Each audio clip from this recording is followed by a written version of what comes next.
Petik kelapa di kebun, warga Karangasem temukan brankas berisi uang Rp127 juta.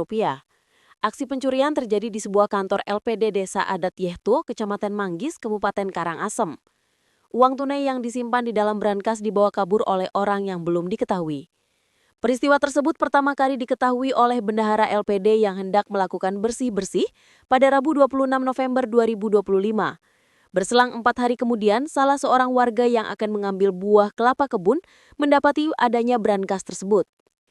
Kasih Humas Polres Karangasem Ibda I Nengah Artono mengungkapkan brankas milik LPD Desa Adat Yehpo yang hilang berisikan uang tunai sebesar Rp143 juta lebih, surat-surat berharga berupa BPKB mobil dan motor milik nasabah LPD.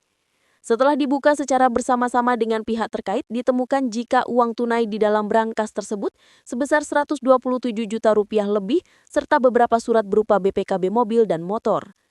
Diperkirakan uang di dalam brankas tersebut berhasil diambil oleh maling karena jumlahnya berkurang dari jumlah yang dilaporkan di awal. Temuan tersebut kemudian diamankan untuk proses penyelidikan lebih lanjut untuk dapat mengungkap pelaku pencurian brankas milik LPD Desa Adat Yehpo. Terlebih lagi, brankas tersebut ketika ditemukan dalam kondisi tercongkel.